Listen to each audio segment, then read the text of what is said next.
Qu'est-ce qui t'a fait remettre en question tes croyances? Quel impact a eu le 11 septembre sur ta vie? Comment est-ce que ta famille et ton entourage ont réagi à ta conversion à l'islam? J'étais un missionnaire. J'ai grandi dans un endroit appelé Bible Belt, où il y a plus d'églises que de McDonald's. Et il m'a regardé, il a mis son doigt devant mon visage et il a dit « Toi, tu es un musulman ». J'ai rabaissé son doigt et j'ai dit « Non, je ne suis pas musulman. Mon prénom et ce mot ne seront jamais liés ». Il me dit « Le FBI est là. Qu'est-ce que t'as fait? Tu es la plus grande honte de notre famille. Qu'est-ce que tu as fait ?» Et le gars sort un Kalachnikov. Les deux personnes qui étaient avec moi se sont directement mises par terre. J'ai regardé et j'ai dit « La ilaha illallah Muhammadur Rasulallah ». Salam alaikum wa rahmatullahi wa barakatuh. Je suis Haroun, musulman américain reconverti. J'ai 43 ans. J'habite dans le sud du Mississippi. J'ai une ferme, je suis agriculteur. Je suis musulman depuis 1998-99 à peu près. J'ai vécu en Arabie Saoudite. J'ai déménagé là-bas quand j'avais 20 ans. J'y ai vécu 10 ans. Et après, je suis retourné aux États-Unis où je vis actuellement. Qu'est-ce qui t'a fait remettre en question tes croyances? J'étais un chrétien baptiste du Sud. J'ai grandi dans un endroit appelé la Bible Belt, où il y a plus d'églises que de McDonald's. J'ai étudié la Bible, j'ai été un prêtre pour les jeunes, j'ai été missionnaire. J'ai servi dans une mission au Guatemala. Au moment où j'ai quitté le christianisme, j'étais un prêtre pour les jeunes dans une église baptiste du Sud. C'est à peu près comme ça que je suis arrivé ici. Comment est-ce que tu as entendu parler de l'islam? J'étais au lycée où ils nous ont enseigné toutes les différentes religions. L'hindouisme, le judaïsme, le christianisme et l'islam. Bien évidemment, c'était biaisé. Les gens qui enseignaient étaient tous des baptistes du Sud comme moi. Ils n'allaient pas donner toute la vérité. Mais grâce à Dieu, tu sais, le test qu'on a passé donnait les 5 piliers de l'islam. Il nous a dit que Muhammad, que la paix soit sur lui, était un prophète. Bien sûr, quand on me l'a enseigné, je me suis dit, eh bien, ça c'est ce qu'il croit. Et à partir du moment où Abraham a laissé Ismaïl dans le désert, Isaac était celui qui devait transmettre la prophétie. C'est comme ça que c'était expliqué. Mais ils ont donné une bonne image de l'islam. Rien de ce qui avait été mentionné n'avait pour but de nuire à la religion. Ça disait juste que, eh bien, ça c'est pour eux et ça c'est pour nous. Quelle est la pensée qui vous a fait remettre en question vos croyances? Du coup, lire la Bible dans le Nouveau Testament, étudier Jésus, paix sur lui, d'un point de vue chrétien, pensant que Jésus était Dieu et qu'il était aussi le Fils de Dieu. C'est ça qui m'a éloigné. Parce qu'il n'a jamais dit « Je suis votre Dieu, priez-moi ». C'est apparu plus tard avec l'apôtre Paul ou Saul, et aussi dans le livre de Matthieu. Il y avait un endroit où il était avec 3 des, on va dire, Sahaba. Il était avec 3 apôtres. Et il entrait dans un jardin où il leur dit « Attendez ici, parce que s'ils me trouvent, ils vont me tuer ». C'est une caractéristique très humaine. C'est quelque chose qui, si un Dieu disait quelque chose comme ça, ce serait plutôt « Je me fiche de ce que vous faites, je vais aller ici, je ne suis pas inquiet ». Donc au moins je savais que c'était vrai. Et puis j'ai prié Dieu seul. Et c'est comme ça que je suis devenu musulman. Est-ce que tu peux nous parler de ton parcours du christianisme vers l'islam? Je vais te raconter l'histoire, comment ça s'est passé. J'avais 19 ans, probablement presque 20 ans. J'allais à l'église en voiture, j'allais faire cours à mon groupe de jeunes, qui avaient entre 15 et 18 ans. C'était la tranche d'âge à laquelle je faisais cours. J'étais en guerre contre moi-même, genre j'avais besoin de Dieu. J'avais besoin de lui dans ma vie, j'avais besoin du bon chemin vers Dieu. J'étais assis, j'avais mon chewing-gum à la menthe, j'étais en train de le mâcher. Je mâchais et je conduisais ma Ford F-150 sur une autoroute du Mississippi pour aller à l'église. J'ai dit « D'accord Dieu, s'il te plaît, montre-moi le chemin. Montre-moi ce chemin que tu veux que je prenne. Montre-moi la vérité. J'en ai besoin maintenant, tu sais. S'il te plaît Dieu, montre-la moi. » Et dans ma tête, j'ai dit « Tu sais quoi? Je vais prendre ce chewing-gum, je ne vais pas regarder et je vais le jeter. » Et j'ai dit « Si ça sort par cette fenêtre, alors je ne vais plus croire au fait que Jésus est Dieu. Et je vais juste prier Dieu. » Du coup, j'ai jeté le chewing-gum et après j'ai tourné ma tête et j'ai regardé. J'ai regardé en bas, je me suis arrêté sur le bord de l'autoroute, je suis sorti, j'ai fait le tour du camion, j'ai ouvert la porte, j'ai cherché en haut, j'ai cherché en bas. Le chewing-gum avait disparu. Je suis remonté dans le camion et je ne me suis pas arrêté à l'église. Du coup, suite à cet événement, j'ai rencontré quelqu'un que j'ai connu quand j'étais à l'université et avec qui je faisais mes études. Il s'appelle Ali El-Gamti. Il vient de l'extrémité sud de l'Arabie Saoudite, un endroit qui s'appelle Bisha. On s'est rencontrés, il m'a demandé « C'est quoi ta religion ?» Je lui ai dit, je suis sans religion. Il m'a dit, qu'est-ce que tu veux dire? Qu'est-ce que c'est que ça? Il n'y a pas de sans religion. En quoi est-ce que tu crois? J'ai dit, eh bien, je prie Dieu. Et il a dit, d'accord. Il a dit, du coup, tu es chrétien? J'ai dit, non, je ne suis pas chrétien. Il m'a dit, d'accord, tu penses que Jésus était quoi? Que la paix soit sur lui. J'ai dit, c'est un prophète, c'est un homme comme toi et moi. Il dit, donc ce n'est pas le Fils de Dieu. Et j'ai dit, non, c'est un homme, c'est un prophète. Il a fait parvenir une parole et il a livré un message. Et tu sais, je crois que ce qu'il a amené, ce qu'il a dit était vrai. Et il a dit d'accord. Il a dit, eh bien, qu'est-ce que tu penses du prophète Muhammad, que la paix soit sur lui? Et j'ai dit, eh bien, il rajoute, est-ce que tu penses que c'est un prophète? J'ai dit oui, je pense. J'ai dit, je pense que c'est un prophète. Il avait une parole lui aussi, mais je ne crois pas que c'était pour moi. Je crois que c'était pour un autre groupe de personnes. Il m'a regardé, il a mis son doigt devant mon visage et il m'a dit, toi, tu es un musulman. Et après, j'ai rabaissé son doigt et j'ai dit non. J'ai dit non, je ne suis pas musulman. Et mon prénom et ce mot ne seront jamais liés. Du coup, ce jour-là, il y avait quelque chose en moi. C'était comme un point. Il y avait une sorte de point qui avait été mis dans mon cœur. Donc à l'époque, j'avais mon vieux Packard, tu sais. Peu de gens savent ce que c'est un Packard aujourd'hui. Il n'existe plus. Et du coup, j'y allais et je demandais à Jeeves. Jeeves, c'était le Google d'aujourd'hui à l'époque. Du coup, j'allais souvent sur Ask Jeeves. Je tapais sujet islamique. Un jour, je suis rentré du travail et j'étais, tu sais, je suivais ma routine habituelle. Je rentrais du travail, j'enlevais mes chaussures, je me mettais à l'aise et je me suis assis devant mon ordinateur. Tu sais, qu'est-ce que l'islam? Tu sais, donne-moi les 5 piliers de l'islam. Et quand je les ai lus, je ne sais pas pourquoi, j'ai lu La ilaha illallah Muhammadur Rasulallah. Et j'ai dit, j'y crois. Et après, j'ai lu, tu sais, faire le hajj, jeûner, donner la zakat, prier. Chaque pilier que je lis, c'était comme si quelque chose s'était ouvert. Je ne peux pas l'expliquer. C'était comme si mon cœur se faisait peindre ou qu'une lumière s'ouvrait en moi. Puis, une fois que j'avais fini de lire les 5 piliers, je savais que je ne pouvais pas aller dans une autre direction. C'était la seule direction que je pouvais prendre. Et il y avait un lien qui disait comment devenir musulman. Du coup, j'ai cliqué sur ce lien et un petit PDF s'est ouvert. Je tiens ce bout de papier et puis je l'ai senti. Je suis allé à la salle de bain. J'ai fait ma shahada dans une salle de bain, tout seul. Je suis allé dans la salle de bain. La ilaha illallah Muhammadur Rasulallah. Je me suis lavé dans la salle de bain et à partir de là, j'ai commencé à prier. Et ta famille, comment ils ont réagi? Du coup, un jour, j'étais en train de prier et j'ai oublié de fermer la porte à clé. La porte s'ouvre et Ali entre et il dit « Oh, hé, qu'est-ce que tu fais ?» Et moi, je suis en train de prier. Il s'en va et je termine ma prière. Et discrètement, je suis allé au salon sur la pointe des pieds et il était assis sur le canapé. Il me dit « Tu es en train de te moquer de moi ?» Il me dit « Tu es en train de te moquer de ma religion ?» Et je me suis assis à côté de lui et je lui ai dit « Ali, j'ai dit j'ai quelque chose à te dire. » Et j'ai dit « Je suis musulman. J'ai fait ma shahada. » Et subhanallah, c'est comme s'il avait refait sa shahada ce jour-là. On n'était pas sur le meilleur des chemins, tu sais, et à l'époque, on faisait des choses qu'on ne devait pas faire. Et ce jour-là, ce groupe de jeunes saoudiens, c'était comme s'ils étaient redevenus musulmans. Ils voulaient être bons parce qu'ils m'ont vu et ils souhaitaient être de bons exemples. À ce moment-là, Ali, il a dit « Bon, il faut qu'on aille à la mosquée. Tu as été à la mosquée ?» J'ai dit non, je ne sais rien de la mosquée. Et il a dit « Du coup, il faut qu'on aille à la mosquée. » Alors ce vendredi-là, ce Juma était comme un retour à la maison. On m'a fait des câlins, des bisous et on m'a présenté, on m'a invité et emmené chez des gens et on m'a invité à dîner pendant des jours. Je n'ai probablement pas dépensé d'argent pendant 2 mois après ça parce qu'ils voulaient tous que je mange chez eux. Et la chose la plus belle, c'est quand je suis allé pour la première fois à cette mosquée à Pensacola. C'était un moment merveilleux.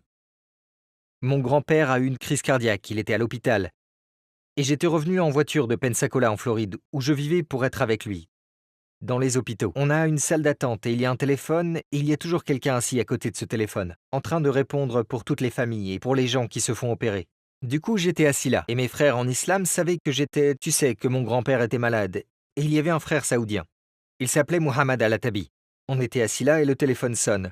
Et ma tante, qui est la plus bruyante de notre famille, sa voix s'entend à 5 km. Le téléphone sonne, elle attrape le téléphone, je ne savais pas ce qu'il se disait. Je suppose que ce qu'il lui a dit, c'est « Est-ce que Haroun est là ?» Et puis ma tante a dit « Haroun? Haroun? Il y a un Haroun ici? La famille Haroun ?» Et je m'enfonce dans mon fauteuil. Et puis Mohamed, il dit « Oh, attends, Carly, est-ce que Carly est là ?» Ma tante est choquée, elle se pose des questions. Alors j'entends « Hein? Carly? Islam? Alors, Islam?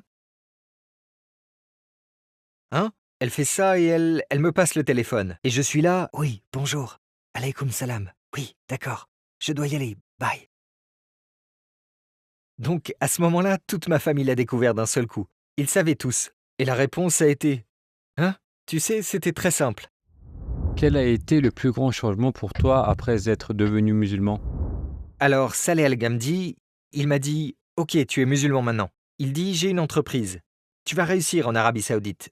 Viens en Arabie Saoudite et on va travailler. » Je déménage en Arabie Saoudite. Tout de suite, quand je suis arrivé là-bas, Saleh m'a emmené dans un endroit qui s'appelle Jubail, en Arabie Saoudite. Il y avait un centre de dawa. Ils m'ont formé et j'ai appris parmi les meilleures personnes là-bas. Tu sais, je me suis juste assis et j'ai regardé, et j'ai raconté mon histoire. Tu sais, on était devant un groupe de 2000 personnes en train de parler. On leur a expliqué comment on a embrassé l'islam. Ils adoraient s'asseoir et écouter ce qu'on avait à dire. C'est comme ça que je suis arrivé en Arabie Saoudite. Tu peux nous parler d'un événement inoubliable qui s'est passé au centre de Dawa? C'était le moment de la prière, et j'allais au centre de Dawa. Du coup, il y a devant la mosquée, il y a des lavabos. Et juste après, il y a un grand espace ouvert. Et après, tu peux aller à l'intérieur du masjid, et en haut, il y a le centre de Dawa, etc. Du coup, j'arrive, et il y a 3 personnes qui étaient là. 3 personnes, j'ai su que c'était des Indiens. À cause des anneaux d'or, j'ai su que c'était des hindous. Ils avaient des chaînes en or. Je me suis rapproché et j'ai dit, « Oh, j'ai dit, vous avez besoin d'aide ?» Ils ont pointé du doigt, ils ont dit, « Oh, cet endroit est réservé aux musulmans. » Et je leur ai dit, « Non, j'ai dit, c'est pour tout le monde. Tout le monde peut entrer, c'est un centre de dawa. Tu sais, c'est essentiellement pour propager la religion de l'islam. » Et il a dit, « Non, non, il y a écrit réservé aux musulmans. » Et après, j'ai regardé l'écriture au-dessus des lavabos. Il y avait écrit réservé aux musulmans. Et j'ai dit, « Oh, ça c'est pour les toilettes. » Et je ne sais même pas pourquoi c'est là. Ça ne devrait pas être là. J'ai dit, « Vous pouvez rentrer et voir l'endroit. » Il me dit, « Non, non, non, non, non, c'est réservé aux musulmans, on ne va pas entrer. » Il y avait un seau d'eau qui était relié au climatiseur, qui récupérait la condensation pour arroser les fleurs. Du coup, j'ai pris ce seau d'eau et je l'ai jeté sur les fleurs. Je l'ai retourné et je me suis mis dessus et j'ai arraché le panneau réservé aux musulmans. Et puis j'ai mis le panneau dans ce seau et je l'ai remis là où il était. Et ils se sont dit, on va aller en prison, on va tous aller en prison. C'est fini. Je leur ai dit, non, non, non, non, non, attendez, attendez, attendez, ne courez pas. Venez, revenez, venez s'il vous plaît. Et il y avait un Saoudien là, il a dit, qu'est-ce que tu as fait? Qu'est-ce qui s'est passé? J'ai dit, juste reste là-bas, juste attends, je te parlerai plus tard. J'ai amené ces 3 gars à la mosquée et ils étaient terrifiés. On pouvait juste voir le blanc de leurs yeux. Ils avaient tellement peur d'être à l'intérieur. Et j'ai dit, ok, écoutez, j'ai dit on va prier. J'ai dit vous vous asseyez ici, vous regardez ce qu'on fait et je reviens. Je vous parlerai. Après la prière, j'ai rassemblé tous mes frères, tous les Indiens, Pakistanais et Philippins, et on s'est tous assis en cercle. Ils leur ont amené des livres dans leur langue. On a commencé à leur parler et à leur expliquer, tu sais, les fondements de notre religion. 2 de ses frères ont embrassé l'islam sur le champ. Ils ont fait la prière d'après. On est allé manger, on a mangé ensemble. Mais le 3e, il était hésitant. Et je l'ai senti, il était là. Il savait que ce qu'on disait était vrai. Mais je sentais qu'il y avait quelque chose d'autre qui le retenait. Du coup, 2 jours se sont écoulés, et je suis allé sur son lieu de travail. Dans ce camp de travail, c'est juste un groupe d'hommes qui vivent dans un endroit, des logements partagés, des salles de bain partagées. Pas les meilleures conditions de vie. Et je suis allé le voir. Et il était dans une pièce avec probablement 5 ou 6 autres personnes. Ils étaient tous hindous. Ils étaient tous en train de me regarder et je parlais de l'islam et de tout le reste. Et puis ils l'ont tous regardé et lui disaient genre « Qu'est-ce que tu es en train de faire ?» Donc à ce moment-là, je savais ce qui se passait avec lui. C'est qu'il avait peur de ce qu'ils allaient dire et de ce qu'ils allaient faire. Du coup, on est parti cette nuit-là. On l'a emmené manger et tout ça, et il a fait sa shahada cette nuit-là. Mais il a dit « Je ne peux le dire à personne ». Et les frères qui m'entouraient à l'époque, ils ont dit « C'est bon, pas de problème. Tu le gardes dans ton cœur jusqu'à ce que tu sentes que tu es en sécurité, que tu peux te révéler et le dire aux gens. » Je lui ai dit j'ai fait la même chose, tu sais. Mais je me sentais mal quand j'ai embrassé l'islam dû au fait que je sentais que je croyais en quelque chose de tellement fort que j'avais besoin de le dire. J'avais juste les mêmes peurs que lui. Il a reçu les bons conseils, il a eu la bonne façon de faire. Et ce sont les 3 premiers, Inch'Allah, ces 3-là. On ne sait jamais, on ne sait pas ce qui peut venir d'eux. C'est comme un arbre. Ces 3-là pourraient être des millions dans le futur. Comment est-ce que le 11 septembre a affecté ta vie et quel genre de difficultés as-tu rencontré en tant que musulman américain à ce moment-là? C'était une période très difficile. Je travaillais, je faisais mon travail et je n'avais aucune idée de ce qui se passait. J'ai reçu un appel sur mon téléphone. C'était un de mes frères. Il s'appelle Rachid Al-Hatib. Il m'a appelé, il m'a dit « Tu vas bien ?» Je lui ai dit « J'ai dit je ne sais pas, pourquoi ?» Et à ce moment-là, j'ai commencé à avoir peur. Il dit « Tu ne sais pas ce qui s'est passé ?» Je lui ai dit non. J'ai dit je ne sais pas ce qui s'est passé. J'ai dit « Dis-moi vite, s'il te plaît. » Il m'a dit « Ton pays a été attaqué. Ta famille, elle va bien ?» Je lui ai répondu, j'ai dit non. J'ai dit je ne sais pas ce qui se passe. Qu'est-ce qui s'est passé? Il a dit que les tours jumelles ont été attaquées et que le Pentagone a aussi été attaqué. Et il dit tu es où? J'ai dit je suis ici, à cet endroit. Et il est venu me voir en voiture. C'était un moment où, tu sais, on n'avait pas l'impression qu'il y avait quelque chose qui s'était passé, qui était si atroce et qui nous aurait fait tant de mal. Et c'était un moment où, tu sais, quand il m'a dit est-ce que tu vas bien? Et ta famille, est-ce qu'elle va bien? C'était terrifiant. Et après, j'ai commencé à penser à tous les gens, à tous les enfants qui étaient à l'intérieur. Il y avait une garderie à l'intérieur pour les gens qui y travaillent. Après, il m'a ramené à la maison. Il m'a dit « Tu vas rester avec moi pour quelques jours ». Parce qu'on n'avait aucune idée de ce qui se passait. On ne savait pas d'où ça venait. On ne savait pas ce qui allait se passer ensuite. J'ai reçu un coup de fil de mon frère et il m'a dit « Qu'est-ce que tu as fait ?» Et j'ai dit « Attends une minute, qu'est-ce que tu veux dire ?» Il dit « Tu es la plus grande honte de la famille, plus que tout. » Qu'est-ce que tu as fait? J'ai dit « Jamie, attends une seconde. » J'ai dit « Attends, j'ai dit « Qu'est-ce qui s'est passé ?» Il m'a dit « Le FBI est là. Ils sont venus et ils sont en train de poser des questions sur toi. » Et j'ai dit « D'accord. » J'ai dit « Sois tranquille, je n'ai rien fait de mal. » Il dit « Tu es parti des États-Unis et tu t'es réfugié dans ce groupe terroriste. » J'ai dit « Calme-toi s'il te plaît. » J'ai dit « Donne-moi le numéro de téléphone de l'agent du FBI. Je vais les appeler et je vais mettre les choses au clair. » Ce qui s'est passé, c'est que l'agent du FBI est allé voir mon grand-père dont j'ai parlé tout à l'heure. Quand l'agent du FBI a frappé à la porte et montré son badge à un vieil homme comme mon grand-père, qui a déjà ce genre de conditions, il a dû aller à l'hôpital. Ils ont dû l'emmener aux urgences parce qu'il est tombé dans les pommes. J'ai eu le numéro de cet agent du FBI. Je l'ai appelé et j'étais furieux. J'étais tellement énervé à ce moment-là. Je l'ai eu au téléphone et j'ai dit oui. J'ai dit c'est Carly. J'ai entendu dire que tu me cherchais. Il m'a dit oh oui, tu es où? On t'a cherché partout. Je lui ai dit, eh bien sachant que vous êtes du FBI, si vous aviez un peu de bon sens, vous auriez contacté le consulat où je suis enregistré et je vis ici en Arabie Saoudite. Je ne me cache de personne. Il dit, eh bien, il faut qu'on parle, on t'a cherché et on a besoin de te poser des questions. J'ai dit d'accord. J'ai dit, mais avant tout, si tu vas voir un autre membre de ma famille, quand je reviendrai aux États-Unis, je te retrouverai. Je viendrai te voir là où tu es dans ton bureau et je te donnerai une leçon que tu n'oublieras jamais. Il m'a dit, tu comprends que tu es en train de me menacer là? J'ai dit oui, je le comprends. J'ai dit, je suis effectivement en train de te menacer. J'ai dit, tu n'iras pas voir un autre membre de ma famille, ou un ami ou quelqu'un d'autre qui est lié à moi. Il a dit, ok, bon, il faut qu'on te pose des questions. Du coup, il commence à me poser des questions sur Al-Ghamdi, et il commence à me poser des questions sur tous ces gens. Je lui ai dit, j'ai dit, écoute, faisons court. Si l'un de mes frères est impliqué et fait partie de ce type d'événements qui ont eu lieu, j'ai dit, je suis impliqué aussi. Il me dit quoi? Tu comprends ce que tu es en train de me dire? J'ai dit oui, je comprends très bien. J'ai dit on était des étudiants, on était des travailleurs. Parfois on avait à peine de l'argent pour acheter la nourriture qu'on voulait ou, tu sais, pour sortir et faire des choses. J'ai dit c'est impossible que l'un d'entre eux ait pu jouer un rôle dans ce qui s'est passé. J'ai dit en plus, ce n'est même pas un acte de l'islam, c'est un acte d'un terroriste, chose que nous ne sommes pas. La conversation a un peu continué, mais une chose était sûre, c'est que je ne voulais pas faire de mal à ma famille. Je ne voulais pas que les gens pensent que je faisais partie de tout ça. Le 11 septembre n'était pas un acte de l'islam. C'était très clair dans notre religion que si tu prends la vie d'un innocent, si tu prends ta propre vie, tu es exclu, tu sors. Il y a des gens qui ont été mal guidés, qui ont de la méchanceté et de la haine et qui aiment cette vie. Ils ne sont pas vraiment des adeptes de notre religion, parce que notre religion prône la paix et la soumission à un Dieu unique. Et c'est dans le nom, salam, as-salam, c'est la paix. Si notre religion s'appelle la paix, tu sais comment ça peut être possible que cette religion soit composée de terroristes et de gens horribles?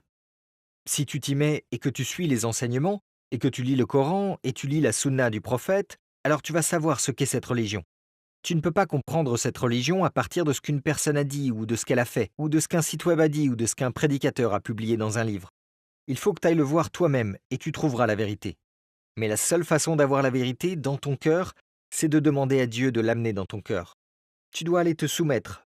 Ouvre-toi à Dieu. Si tu crois en Dieu, ouvre-toi et laisse-le te montrer le bon chemin. Qu'est-ce que tu as fait après avoir traversé toutes ces difficultés? Tu es revenu aux États-Unis?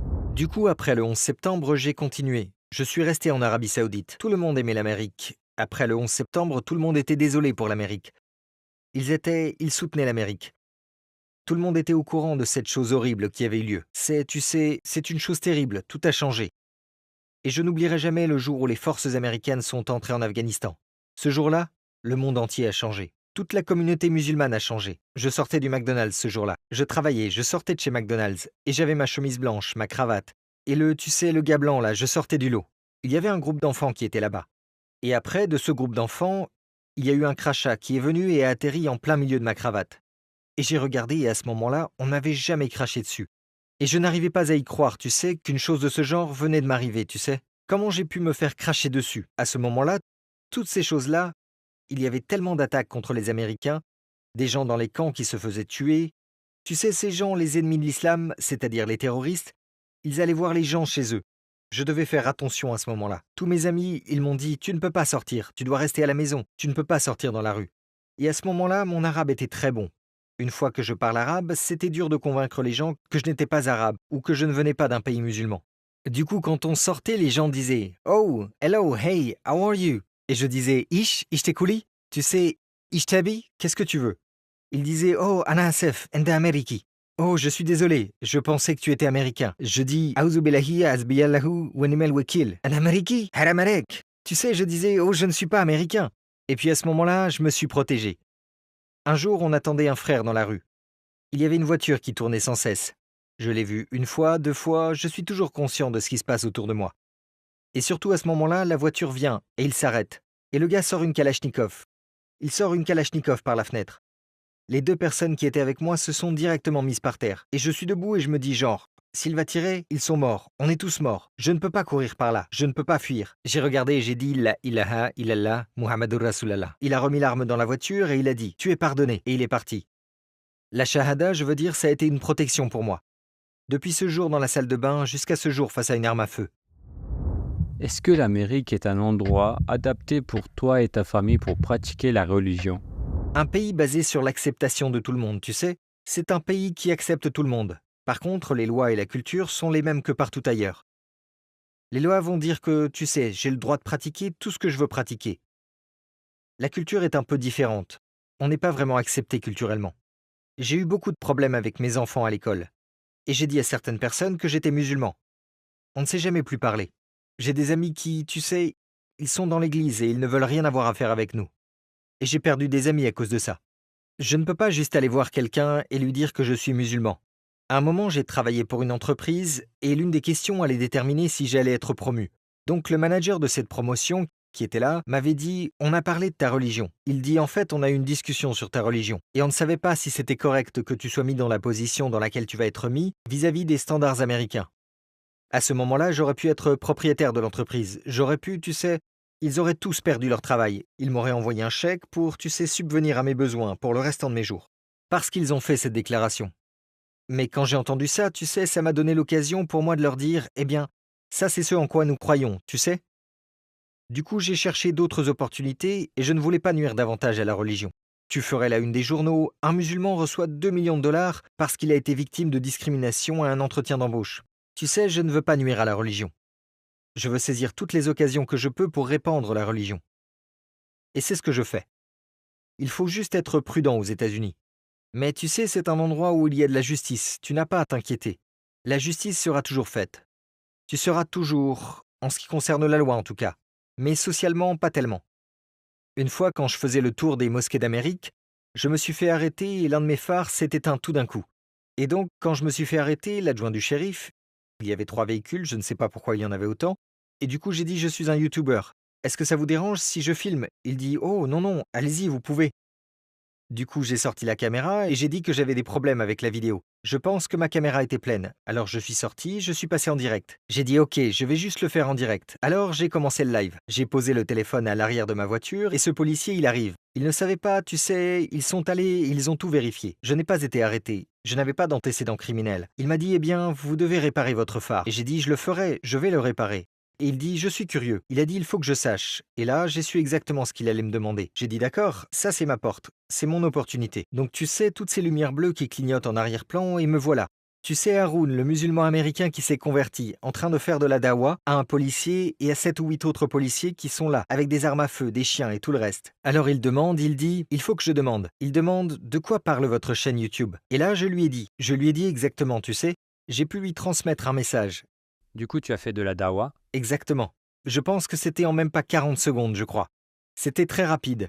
J'ai dit, est-ce que vous connaissez l'islam? Est-ce que vous connaissez nos croyances? Et tu sais, il me dit non. Et j'ai dit, ça vous dérangerait si je vous le disais? Et après, tu sais, j'ai eu l'occasion de lui présenter très rapidement et de lui serrer la main. Alors que les policiers ne serrent la main à personne, parce que ça les met en position de vulnérabilité. Quand j'ai tendu la main, ce qui est très rare, je pensais qu'il allait juste rester là. Et qu'il n'allait pas me serrer la main. Mais dans cette vidéo, il a accepté mon salam. Tu sais, il a accepté mon bonjour. Et là, à tous, je leur ai dit le nom de ma chaîne YouTube. Du coup, à partir de cette vidéo, tous ces policiers, je suis sûr qu'ils sont allés la regarder. Quand ils l'ont regardée, tu sais comment ils marchent les algorithmes de YouTube. De nombreuses personnes autour d'eux qui sont leurs amis et qui les connaissent, ils leur ont suggéré ces vidéos. Si quelqu'un est curieux à propos de l'islam, comment est-ce qu'il devrait faire ses recherches sur cette religion? Si tu t'intéresses à l'islam, la première chose à faire est, tu sais, tu vas regarder sur Internet. Mais pour chaque bon site web qu'il y a, qui est vrai, il y en a 1000 qui ont été faits pour induire en erreur. Et même parmi nos propres croyances et notre propre religion, On a certaines personnes qui croient en quelque chose de complètement différent de ce que notre Coran et notre prophète nous enseignent. Je dirais donc d'aller sur Internet, oui, mais aussi de trouver des personnes qui peuvent t'aider, à qui tu peux poser des questions, en qui tu as confiance. Et tu sais, il y a des mosquées. Il y a des mosquées partout. Si tu cherches sur Google mosquée près de chez moi, tu en trouveras une. Tu peux trouver une mosquée et un frère pour t'aider. Quelle est la qualité du prophète Mohammed sallallahu alayhi wa sallam qui t'a le plus impressionné? Ça va être son humanité. Tu sais, l'humanité du prophète Mohammed, paix soit sur lui, est l'exemple, et c'est l'exemple auquel on aspire tous. Il était si humble et si gentil avec tout le monde. Je ne l'ai jamais vu dire des mots durs, même quand il faisait la morale à quelqu'un. S'il leur disait quelque chose qu'ils ont mal fait, c'était toujours d'une manière qu'il voulait entendre. Il voulait l'entendre. Ça n'a jamais été comme on le fait avec nos enfants. C'était envoyé d'une manière que les gens voulaient recevoir. Et c'est comme ça que j'aime faire la dawa quand je fais ma dawa. Quand je parle de l'islam aux gens, j'essaye de penser à comment est-ce que le prophète Mohammed, paix soit sur lui, s'y serait pris. C'est notre croyance, c'est une croyance de soumission en paix à un Dieu seul. Tu sais, c'est le fait de s'efforcer à être plus comme lui. C'est ce qu'on veut tous faire. Qu'est-ce que tu aimerais dire en guise de conclusion? Mon dernier commentaire, c'est que l'on m'a tellement donné et que j'ai été récompensé avec ces choses merveilleuses que j'ai. Et maintenant, je veux rendre l'appareil. Mon voyage en ce moment, c'est, et Inch'Allah pour le reste de ma vie, c'est que je veux être dans les mosquées, je veux être dans les centres de dawa, je veux être à l'intérieur de vos maisons, de vos téléphones, à vos télévisions. Je veux pouvoir être entendu. Je veux que la parole d'Allah, subhanallahu wa ta'ala, soit entendue à travers moi, dans le monde entier, qu'elle soit acceptée, Inch'Allah. C'était une interview merveilleuse. Merci d'être venu. Alhamdulillah.